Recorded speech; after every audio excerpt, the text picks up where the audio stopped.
Salah satu pembatal puasa adalah masukkan sesuatu ke dalam tubuh melalui rongga yang terbuka. Kan ya itu, masuk sesuatu ke dalam pencernaan kita melalui rongga yang terbuka. Kan begitu. Di sini kemudian ulama mengatakan, kita spesifiknya bicara telinga. Secara jujur ulama berbeda pendapat apakah telinga ini termasuk rongga terbuka yang dimaksud. Yang akhirnya konsekuensinya apabila masuk sesuatu itu membatalkan puasa atau kadang-kadang gitu.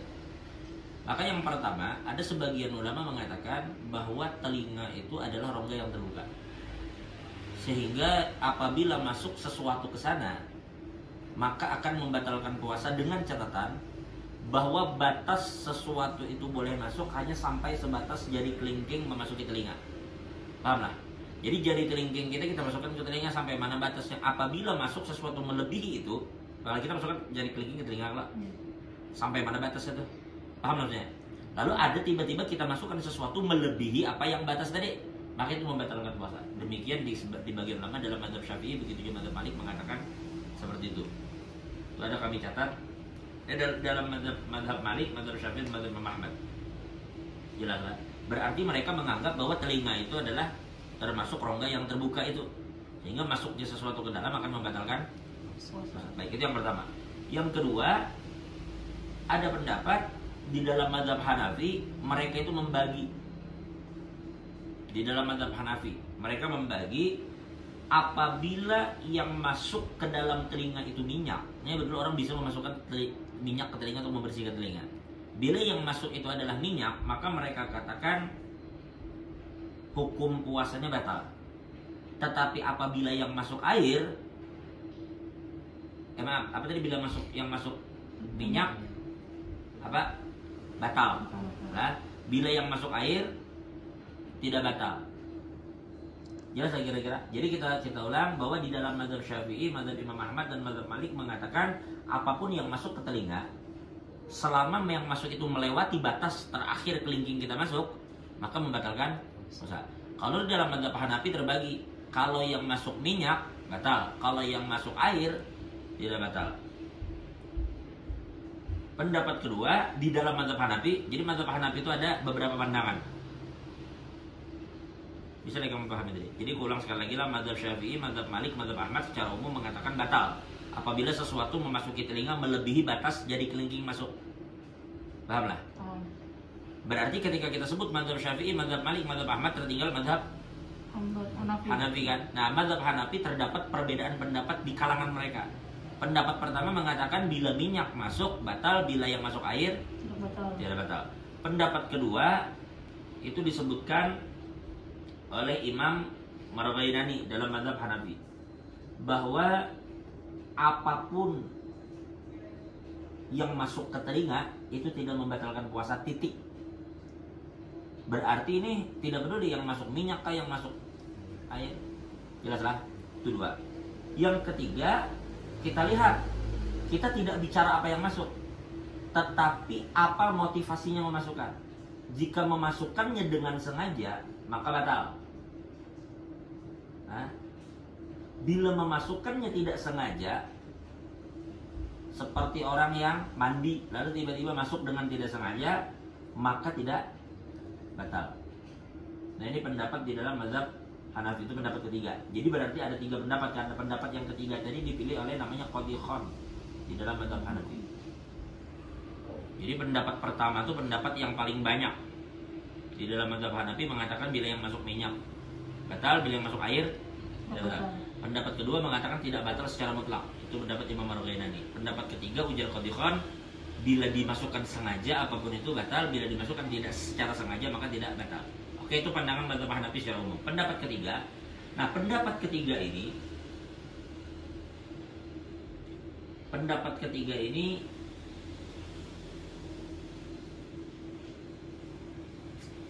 ini adalah pendapat yang di dalam mazhab Syafi'i disebut muqabilul ashah. Nah, ini pendapat dalam mazhab Syafi'i disebut muqabilul ashah, dan ini pendapat dipilih diantaranya oleh Qadhi Husain, kemudian Imam Fawrani dan Imam Ghazali, salah satu ulama dalam mazhab Syafi'i, Imam Ghazali kan. Imam Ghazali dan ulama-ulama sekarang banyak, di antaranya macam Syekh Utsaimin, begitu juga fatwa-fatwa sebagian negara-negara yang menyatakan bahwa masuknya sesuatu ke dalam telinga itu tidak membatalkan. Kenapa alasannya? Alasan mereka karena telinga itu pada dasarnya adalah sesuatu yang terbuka tampaknya, tetapi itu tidak ada yang bisa menyampaikan ke kerongkongan, apalagi sampai ke pencernaan. Nah, untuk memastikan ini kan Imam Ghazali tadi mengatakan apa? Bahwa memasukkan obat tetes telinga atau kita mandi itu tidak membatalkan puasa. Kenapa? Karena ini telinga bukan rongga terbuka yang menyampaikan sesuatu ke dalam pencernaan, atau bahkan ke tenggorokan pun tidak, apalagi ke pencernaan. Nah, lalu kami tanyakan nih ke salah satu dokter spesialis THT, namanya Dokter Wahyu. Dok, seandainya kami sengaja memasukkan obat tetes telinga, itu kan lebih daripada mandi. Memang sengaja diteteskan. Apa hukumnya? Apa pandangan dokter? Karena ada sebagian ulama berpendapat ini masuk sampai ke pencernaan. Ada yang mengatakan tidak masuk sampai ke tenggorokan. Jadi jawaban Dokter Wahyu bahwa memang telinga ini adalah sesuatu yang terbuka, tetapi di dalam dia tertutup rapat. Karena gendang telinga itu memiliki kerapatan yang luar biasa, sehingga air itu kada bisa tembus sebenarnya. Saya memperhatikan kalau kada percaya, masukkan aja air ke telinga kita. Kalau ikam tahan 15 menit ikam seperti ini, begitu ikam kembali, ini akan keluar lagi. Menunjukkan bahwa air itu sebenarnya kada terserap. Selama telinga manusia itu normal, ini memiliki kerapatan yang dahsyat dalam telinga ini. Air itu kada main-main, air itu celah sedikit aja pasti tembus kok. Air itu ada sedikit aja celahnya tembus. Setitik aja bisa kamu buat lubang, setitik jarum tembusnya. Tetapi telinga ada. Saking rapatnya gendang telinga itu, selama ini tidak robek dan normal keadaan telinga orang, maka ketika kita masukkan air ke telinga itu, diamkan aja 10 menit, kembalikan, makanya akan kembali, menunjukkan ini kada terserap. Nah, sehingga secara yakin para dokter THT tadi yang ahli telinga mengatakan bahwa telinga itu tidak termasuk rongga yang apabila sesuatu masuk ke dalamnya maka akan membatalkan puasa. Berarti ini memperkuat pendapat Imam Ghazali yang mengatakan telinga ini bukan yang dimaksud dengan rongga tadi. Nah, apa konsekuensinya? Kembali ke kita. Manakala kita cenderung ke pendapat ulama dulu yang mengatakan bahwa telinga itu rongga terbuka dan ikam masih menganggap masuknya sesuatu ke situ batal, berarti konsekuensi ketika ikam mandi menyelam dan masuk ke telinga berarti batal dong. Kalau ikam memilih pendapat tadi. Tapi kalau ikam cenderung kepada pendapat Imam Ghazali umpamanya atau pendapat Qadhi Husain tadi, dan ikam yakin juga dengan penjelasan dokter saat ini yang benar-benar mengerti tentang bagaimana anatomi telinganya, kayak apa susunan struktur di dalam telinga kita, dan mereka pastikan memang air itu kada akan tembus, tidak akan bisa tembus. Ikam yakin dengan itu dan ikam cenderung kepada pendapat Imam Ghazali, maka konsekuensinya ketika ikam mandi menyelam atau masuk obat ke dalam telinga secara sengaja, maka hukumnya akan membatalkan puasa. Jelas Bang? Dan ketika aku pribadi, secara pribadi lah, aku pribadi cenderung kepada pendapat Imam Ghazali yang mengatakan tidak batal, seperti yang dikatakan oleh dokter tadi. Itu kecenderungan pribadi lah, artinya kadang mungkin juga memaksa orang cenderung di sini. Cuma setiap orang mesti mengetahui bahwa dalam hal ini terjadi khilaf di kalangan ulama terkait masalah masuk telinga. Paham lah? Nah, jadi kalau kamu ditanya kayak apa hukumnya ketika kami meneteskan obat telinga di bulan Ramadan, atau tadi kita mandi kemudian masuk sesuatu ke dalam telinga. Ini kita kan bicara tertelan di mulut lah, kan pembahasan kita telinga. Maka katakan tadi bahwa terjadi khilaf di kalangan ulama. Secara umum dalam mazhab Syafi'i, Maliki, Hambali mengatakan bahwa masuknya sesuatu ke telinga melebihi batas kelingking, maka itu membatalkan. Pendapat kedua di dalam mazhab Hanafi terjadi khilaf. Pendapat pertama mereka mengatakan tidak batal titik, sebagaimana pendapat Imam Al-Ghazali. Pendapat kedua mengatakan yang masuk apa? Bila yang masuk minyak batal, yang masuk air tidak batal. Pendapat ketiga bukan apa yang masuk, tapi kenapa masuk. Bila masuknya sengaja kita masukkan, maka batal. Bila tidak sengaja tidak batal, apapun yang masuk. Jelaslah, ini pendapat Qadhi Khan dalam mazhab. Baik. Ada salah seorang ulama besar di Hadramut, itu namanya Al-Habib Abdullah Mahfud Al-Haddad, menjelaskan menurut beliau jadi antara pendapat yang unggul dan pendapat yang dipilih oleh Imam Ghazali itu. Nah, bahwa telinga memang bukan rongga terbuka yang menyebabkan batalnya seseorang dengan masuk ke suatu bulan. Misalnya berarti kan ada dua pendapat nih, pendapat yang mengatakan batal dan tidak. Kalau kita katakan tidak batal, selesai pembahasan kita kan.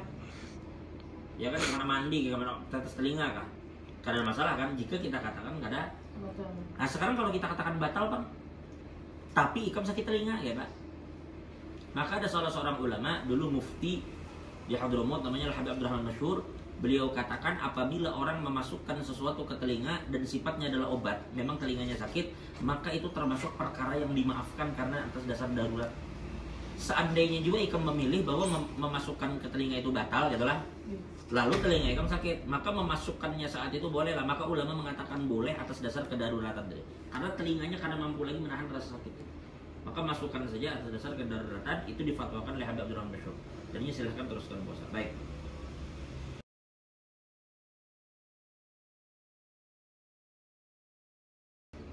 Selanjutnya masalah masuknya bakhah atau masuknya nebu, kalau orang bilang lah. Itu adalah bisa inhaler, bisa nebu. Karena sifatnya itu ada yang rata-rata bersifat cair lah. Rata-rata kalau dalam satu tuh hanya 10 mili. 10 mili itu terkadang bisa diulah 200 semprot secara normal. Berarti kalau 10 mili dibuat 200 kali semprot, berarti satu semprot itu berapa mili? Sekitar 0,05 mili kan? Iyalah. Iyalah. Coba kalau misalnya 10 mili ikam semprot jadi 200. Kalau ini jadi 20 berarti kan 0,5. Ini jadi kalau ini jadi 10, kalau 20 0,5. Ini 200 kali semprot. Berarti 0,05 mili, sedikit benar itu. Kenapa aku tahu? Karena biniku asma. Karena asma. Nah, lalu ku cari tentang asma ini.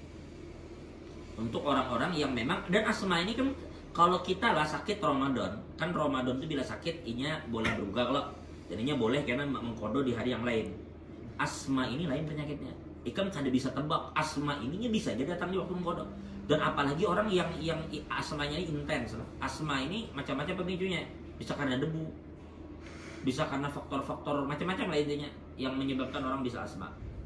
Nah, akhirnya ulama berkesimpulan, pendapat pertama mengatakan bahwa itu tetap membatalkan karena yang masuk itu ain ujar mereka. Itu pendapat pertama. Tetapi pendapat yang kuat yang dipilih oleh ulama muasir, maksud ulama muasir itu ulama kontemporer, mereka menyatakan setelah mereka berkonsultasi dengan para pakar-pakar kesehatan, ternyata mereka cenderung memfatwakan bahwa bakhah baik itu berupa inhaler ataupun nebu itu semua kadang membatalkan puasa. Kenapa? Pertimbangan pertama, karena yang masuk ke dalam itu langsung arahnya itu ke paru-paru. Itu pun yang masuk itu menguap dengan cepat karena yang masuk hanya 0,05 cairan yang segera menjadi uap. Nya menguap ya, begitu kita semprot tadinya menguap langsung sebegitu cepat dan fungsinya hanya melegakan saluran nafas sehingga dia kada masuk ke dalam lambung, dia kada bakal ke lambung itu, tapi masuknya itu ke paru-paru, isapan tadi arahnya ke paru-paru bukan arah ke lambung. Nah sehingga atas dasar itu ulama kemudian mengatakan macam kayak fatwa yang dikeluarkan oleh Darul Ifta Mesir. Fatwa yang dikeluarkan oleh Darul Ifta Mesiriyah menyatakan bahwa orang yang memiliki penyakit asma maka dia boleh menggunakan baik itu yang diletakkan di hidung ataupun yang disemprot. Kedua-duanya boleh dilakukan bagi orang yang terserang asma. Nah begitu juga tarjih Muhammadiyah. Sebagian ulama-ulama NU berbeda pendapat lah.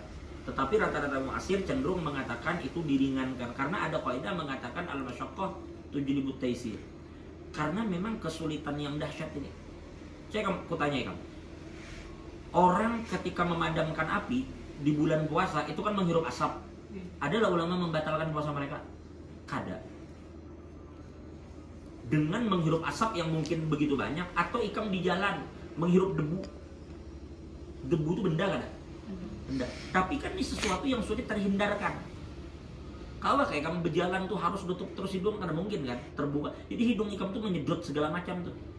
Belum lagi ikam nganga bermotor, masukkan tanpa itu sesuatu yang tidak terhindarkan gitu. Jika itu dimaklumi, maka orang yang sedang kesulitan bernapas ini lebih pantas untuk dimaklumi. Nah atas dasar itulah kalau kita berbicara adakah perbedaan pendapat, jelas ada.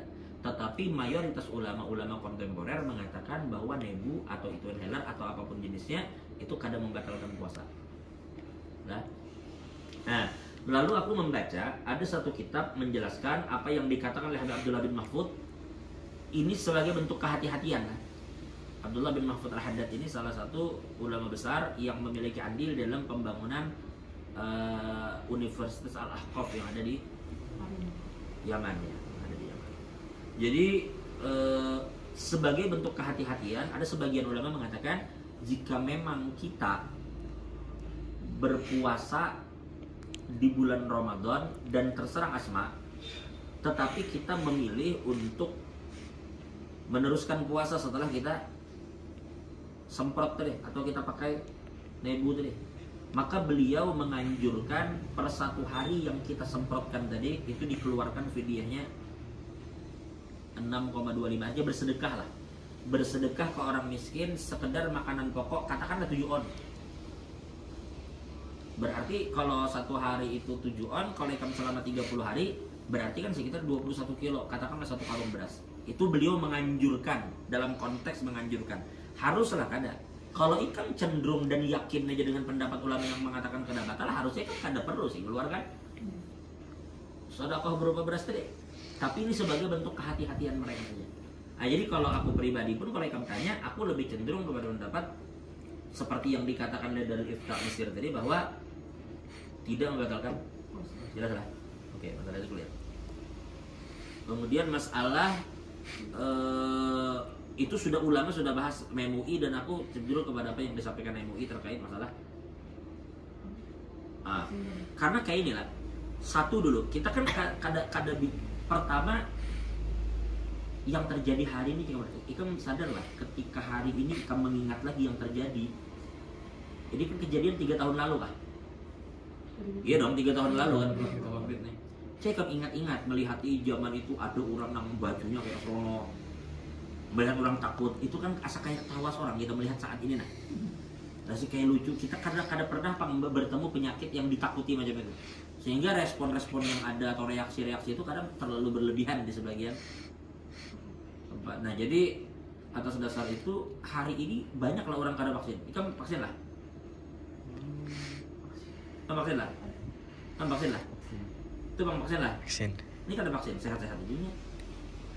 Jadi, tapi kadang-kadang jadi dalil untuk kada vaksin kada lah. Cuma maksudku ternyata vaksin itu pertama opsi untuk memilih yang tidak mengandung najis itu ada dulu.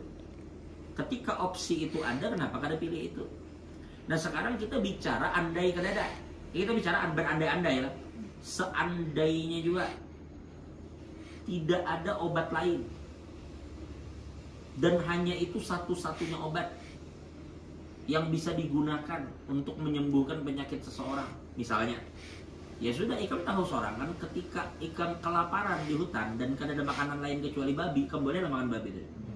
Itu atas dasar apa? Kedaruratan tadi. Jadi Ikam kembalikan ke situ saja. Manakala masih ada opsi Ikam menggunakan yang lain, Ikam menggunakan yang lain yang disepakati kehalalannya.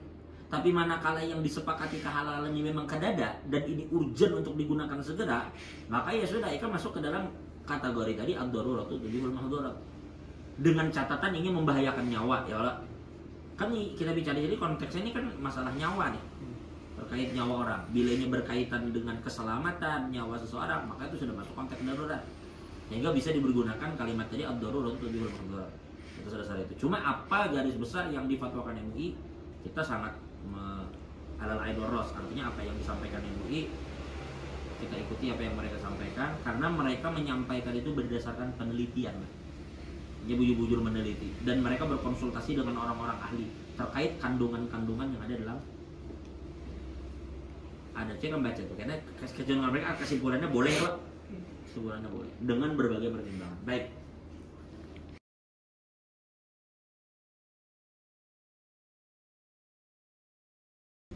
Jadi begini, kita bicara masalah hukum kencing berdiri itu hal berbeda, masalah sholat orang yang kencing itu hal berbeda. Masalah sholat itu selama rukun dan syaratnya terpenuhi, sholatnya sah. Kada ada urusannya bekami di mana, hanya ada bekami berdiri, kada bekami berduduk, kada bekami berapa, kada bekami berharap kah? Itu kan ada kaitan. Selama ini bisa memenuhi syarat-syarat sholat, syarat sah. Misalnya memastikan di tubuhnya kada ada najis. ya kan? Di pakaiannya tidak ada najis, di tempat sholat tidak ada najis, kemudian semua syarat dan rukun yang lain ia penuhi, sah sholatnya. Kecuali pertanyaan yang Ikam maksud ini adalah bagaimana jika mereka kencing dan kemudian kencing itu kembali. Nah kalau kencing kembali itu jangankan berdiri, duduk pun jadi masalah. Jadi kan kencing itu juga memastikan. Dan kecuali pembahasan kita terkait masalah apa hukumnya kencing berdiri tadi, maka ulama mengatakan kencing berdiri itu hukumnya makruh. Makruh karena Nabi menyuruh untuk kencing duduk. Ya, seperti orang yang meminum dalam keadaan berdiri. Nabi kan menyuruh la yashrabanna ahadukum qa'iman. Jangan sekali-sekali minum berdiri. Nabi menyuruh duduk. Begitu juga kencing, karena perintahnya duduk, maka duduk itu sunnah. Lalu ada pertanyaan, Nabi pernah lah kencing berdiri? Atau minum berdiri? Pernah.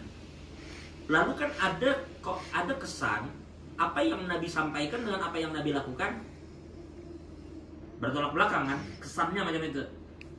Nah, bagaimana kita menyikapi itu? Ada satu kasus di mana Nabi nyuruh duduk, tapi di dalam praktek Nabi pernah berdiri. Nah, ada kaidah usul mengatakan idza tanaqada bainal qawli wal fi'li faqaddimal qawl. Kalau antara perkataan Nabi dan perbuatan Nabi ini ternyata seakan-akan berlawanan, seakan-akan seperti itu, maka yang kita pegang perkataan Nabi. Karena perkataan Nabi ini sifatnya perintah. Sedangkan pekerjaan Nabi itu banyak faktor yang melatari. Boleh jadi karena beliau dalam keadaan sulit untuk duduk atau sedang menjelaskan hukum. Tapi bagi kita yang dalam keadaan normal, maka jangan berdiri, duduklah. Tapi bagi sebagian orang yang memang mereka sakit lutut atau apa misalnya, dan memang mengharuskan berdiri, ya sudah, bagi mereka itu tidak masalah. Jelas lah. Nah, jadi tidak ada kaitan kencing di tempat berdiri atau duduk terkait keabsahan sholat, kecuali dengan sebab kencing itu menjadikan terpercik. Karena tidak pasti juga kencing berdiri itu terpercik, karena pasti juga. Karena jangan sebagian tempat kencing berdiri ada juga menyiapkan selang. Ya kan, ada sebagian tempat berdiri itu kan ada air. Nah kalau itu maka begitu. Ya sekarang canggih. Begitu ikan menghindar, mundur, barunya keluar ada sensor. Ya Allah, kayak apa ikan membasuh yang ini tadi. Nah, itu jadi masalah memang, karena ini kan najis. Tapi kalau ada selang untuk membasuhnya dan ikan pastikan najis tidak kembali ke diri ikan, ya sudah. Setelah itu ikan berwudu, ikan melakukan sholat ya sah-sah saja. Jelas lah. Jadi tidak berkaitan antara sahnya sholat dengan bagaimana cara ikan kencing. Selama ikan bisa memastikan, kecuali pertanyaan ikan apa hukumnya kami berdiri, nah itu maka yang makruh. Sebisa mungkin dihindari, kecuali dalam keadaan-keadaan yang memang mengharuskan ikan berdiri.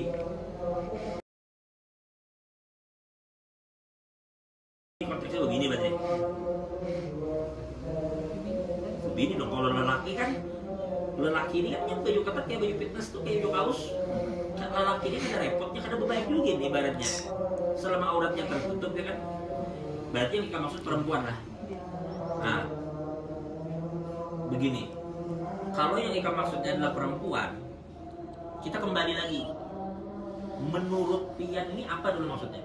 Kalau pertanyaan Ika adalah sahkah adanya sholat mereka, gitu loh. Kembali lagi kita, sholat itu adalah manakala syarat dan rukunnya terpenuhi, sah kan? Sah. Karena kan dia bicara sahnya ya. Masalah kemudian oleh Tuhan diterima atau ada itu bukan ranah fikih itu. Fikih itu hanya kita katakan sah atau tidak sah. Tapi apakah Allah menerima dan memberi pahala itu kada masuk ranah kita. Itu prerogatif Tuhan masalah pahala. Nah, ketika Ikam katakan perempuan menggunakan baju yang agak ketat, dalam hal ini misalnya yang memakai daster yang terbuat dari kaos apa, lalu kelihatan sedikit melekuk tubuhnya, selama auratnya bisa tutup, sholatnya sah saja. Katakan dia sholat di kamarnya dalam keadaan memakai mukena yang membentuk tubuhnya, kan itu sah lah sholatnya, sah. Jika pertanyaannya sah kada sah. Kalau Ikam tanya pantas kada pantas, itu beda pembahasannya. Ya lah, aku tanya Ikam misalnya kada pakai baju, kada pakai kaos, cuma pakai tapi Ikam melilit di atas pusat, bawahnya ini tertutup lutut. Habis itu Ikam kayak orang Bali itu pakai tapi ya Pak. Ini kalau kada pakai baju Ikam, berkopiah kada, berbaju kada, cuma bertapihan aja. Di sini atasnya, di bawahnya di bawah lutut. Salah sama Ikam. Pantas kalau gitu. Jadi ada perbedaan antara sah kada sah dengan pantas kada pantas. Nah, jadi kalau kita bicara sah, ingat selama syarat rukun terpenuhi sah. Pantas kan kalau kita bicara lain. Berpikir ya kan. Adapun masalah kemudian bebinian memakai baju ketat keluar rumah itu makin lain lagi dah. Jadi kan hanya tentang sholat. Jadi kalau kamu tanya pantas ke bebini begitu, ya sebaiknya kita tutup tubuh kita dengan baik ketika melaksanakan sholat. Bayangkan yang kita hadapi ini Tuhan. Sekarang ukurannya sebagaimana pantasnya kita menghadap Tuhan kita. Kira-kira menghadap manusia aja, misalnya menghadap presiden itu pantas kan kira-kira begitu. Nah ini sekarang menghadap Tuhan. Tapi kalau kamu tanya bagaimana dengan berpakaian ketat berhadapan orang banyak, nah itu hukumnya jelas berbeda. Ya kan? Cuma kan pertanyaannya terkait masalah sholat. Jadi itu sah sholatnya selama auratnya tertutup, tetapi tinggal inya lagi menimbang dari segi kepantasan atau tidak pantas atau adab-adab dalam sholat.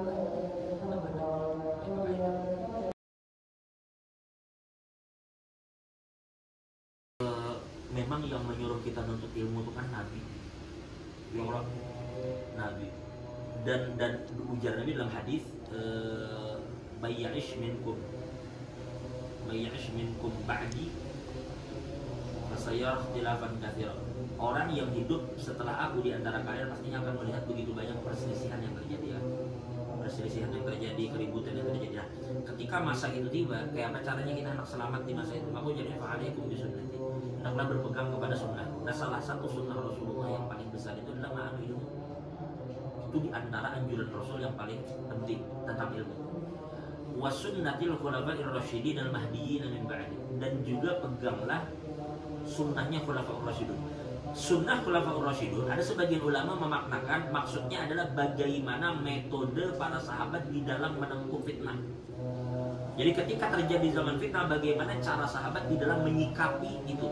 Nah itu yang kita pegang, yang dimaksud dengan sunnatul khulafa'ur rasyidin al-mahdiyyin min ba'di, maksudnya itu bahwa kita berpegang kepada maslak, kita berpegang kepada metode mereka, bagaimana cara mereka dalam masa fitnah itu. Maka dengan apa? Tentu dengan ilmu kan.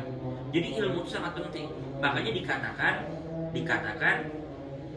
ada ungkapan mengatakan man arada dunya fa'alaihi bil ilm, barang siapa yang hendak dunia maka dengan wa man arada al akhirah fa'alaihi bil ilm, maka akhirat dengan ilmu. Nah, sekarang kayak ini kita kembali aja. Zaman kita dengan ulama-ulama dulu, zaman kita ini manja kan sudah. Apa aja yang kita mau kan bisa dapat. Nah, perbanyaklah membaca perjuangan ulama-ulama dulu. Sehingga itu bisa menyindir kita dengan ilmu itu seperti apa. Ada ulama namanya Imam Abu Hatim. Imam Abu Hatim itu bahkan masuk WC aja, beliau kadang masuk WC dulu kecuali mengiau murid satu.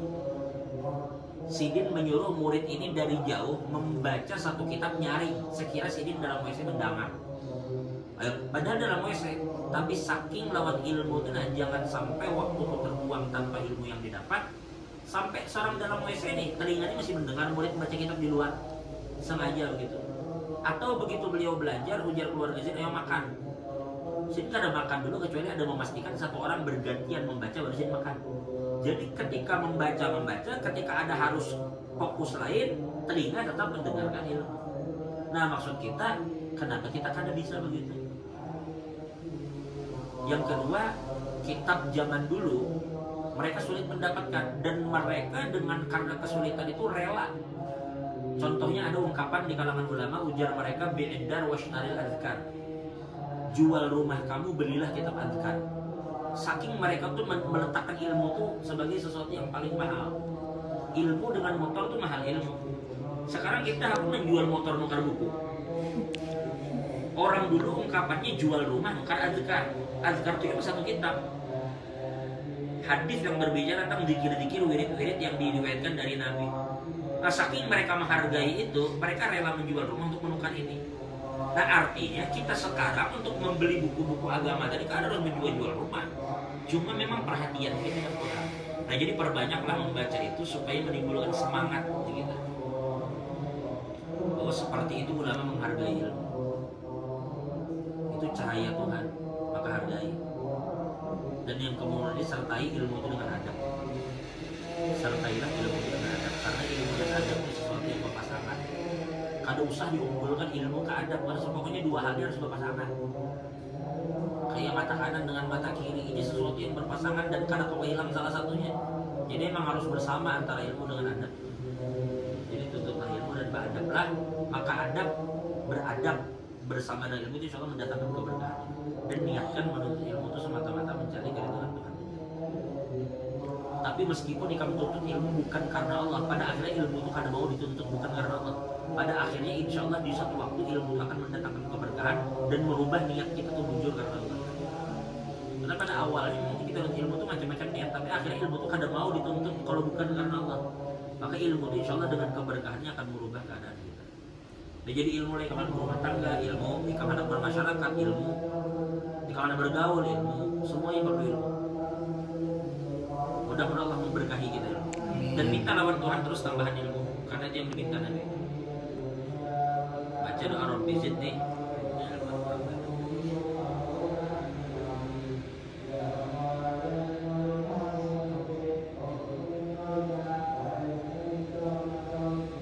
Mudah-mudahan ilmu bermanfaat kita.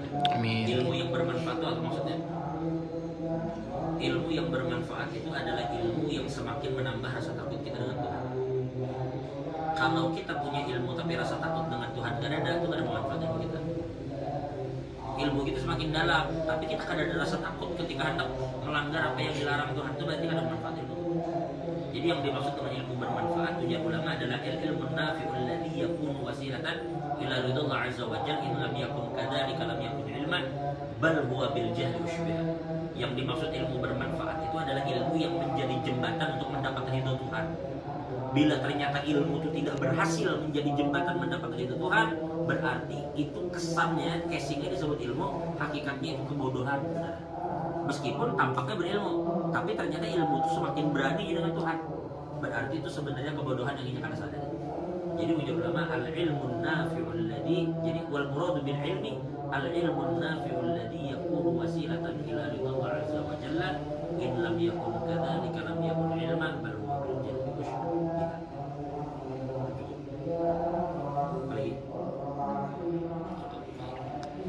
Mudah-mudahan kamu lancar apa yang menjadi tugas ini kan akhir lah. Kami semester 2 sih. Oh, sekedar tugas saja. Ya mudah-mudahan diberkahi Allah. Mudah-mudahan semua dimudahkan. Amin. Dan mudah-mudahan ilmu ini bermanfaat Amin. bagi kita dunia dan akhirat. Amin. Dan terus nuntut ilmu.